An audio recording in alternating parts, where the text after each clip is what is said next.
Unfortunately, for where our network is coming to our audience from, Al Arabiya, we're Estamos based in establecidos en Riad. Estamos en la región de nuestro canal, en Riad. Vivimos en una zona muy inestable, pero también Bielorrusia, se puede decir, ahora se encuentra en una región muy inestable. Ya van 4 años de conflicto en Ucrania y me gustaría saber si hay esperanzas de paz. ¿Cómo considera usted que deberían ser las condiciones previas para esto y, desde su punto de vista, cómo debería ser una paz duradera? El mundo está muy inquieto. Ahora es precisamente por el factor humano. No fue Dios quien nos dio estas guerras, nosotros mismos llegamos a esto. Por eso tenemos que pensar en cómo poner fin a estas guerras. En cuanto a la intención detrás de su pregunta, si realmente es posible terminar con estas guerras, especialmente aquí, en nuestra región. Sí, y no solo en nuestra región, sino también en la suya, donde usted trabaja, en Medio Oriente, como nunca antes. Antes teníamos esa posibilidad de terminar estas guerras. Todo depende del deseo de literalmente unas cuantas personas. Si existe ese deseo, estas guerras se pueden terminar este año. Sin duda. Incluso el conflicto entre Rusia y Ucrania se puede terminar este año. En cuanto a Medio Oriente, ahí ni siquiera hay otras opciones. Ahí no hay opciones sobre cómo terminar la guerra. Y este año se va a terminar. Espero que incluso sea en un futuro muy cercano, principalmente entre Estados Unidos de América e Irán. Bueno, como se suele decir, aunque yo no creo que sea una guerra entre estadounidenses e iraníes, es una guerra, ante todo, entre Israel e Irán, en la que los estadounidenses se vieron involucrados por la falta de visión y la política de ciertos líderes de Estados Unidos. Pero las circunstancias son tales que exigen el fin de esta guerra. Y conozco la postura del presidente de Estados Unidos, de quien depende mucho para que esta guerra termine. Él está enfocado en ponerle fin a esta guerra. Lo recalco una vez más, porque no hay otra salida, no hay otra solución aquí. Y en esto se diferencia este conflicto en el Estrecho de Hormuz y el Golfo de Amán de la guerra en Ucrania. Aquí el conflicto es más complicado que allá, en Irán.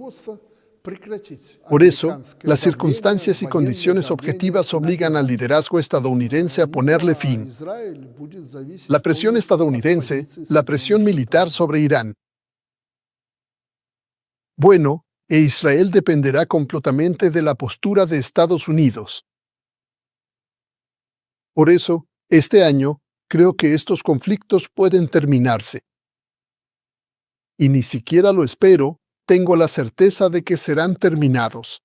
You say that the US should have accepted.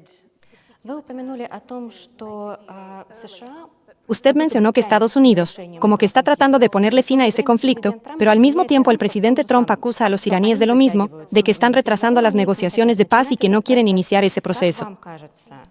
¿Usted cree que Irán debió actuar más rápido en esta situación? ¿Debieron ellos dar el primer paso?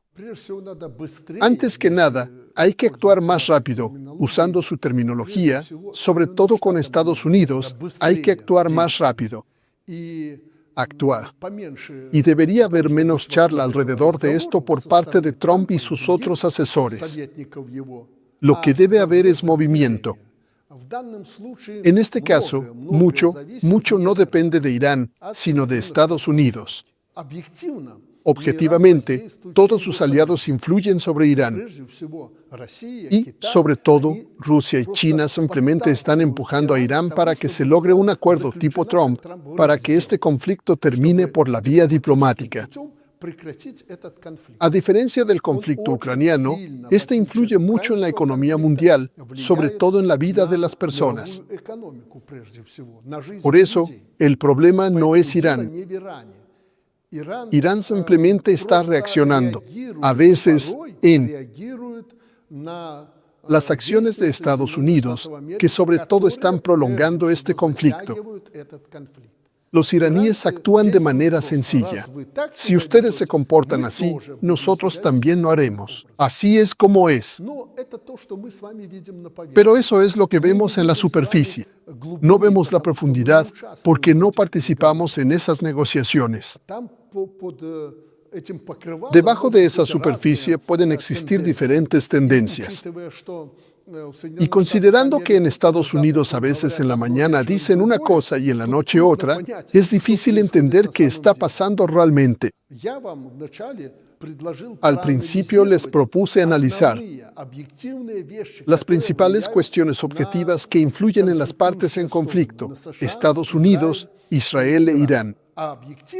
Y las razones objetivas empujan a que este conflicto termine.